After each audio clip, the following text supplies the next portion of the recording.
आम्ही तुमच्यापासून काहीही लपवू इच्छित नाही.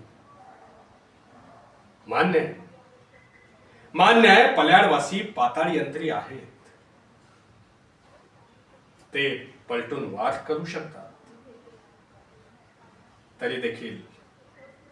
तरी देखील आम्ही त्यांच्याकडे जाण्याचे आमंत्रण स्वीकारले कसे,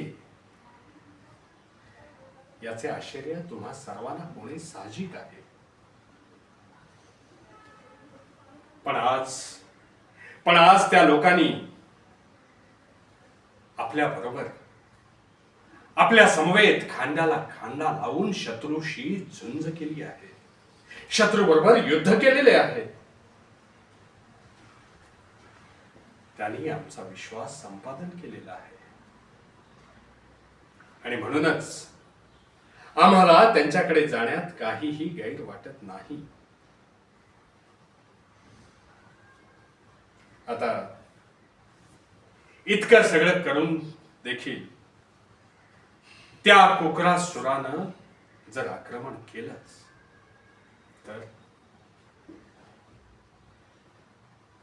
तर आपण त्याला अजून एक संधी देऊ.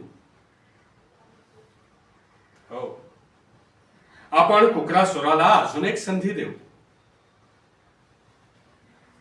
कारण त्याच्या आक्रमणामागचा स्रोत हा त्याची सूड भावना आहे.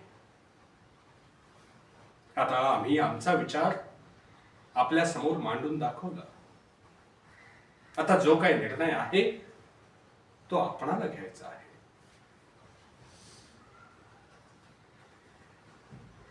मी जे म्हणालो, कोकरासुरानं जर पुन्हा आक्रमण केलंच तर आपण त्याला अजून एक संधी देऊ. आणि एवढं सगळं करून देखील त्यानं नाहीच ऐकलं तर कोकरासुरावर पहिला वार आम्ही करू. हो, कोकरासुरावर पहिली चाल आम्ही करू. त्याबद्दल अमात्य तुम्हाला सांगतीलच.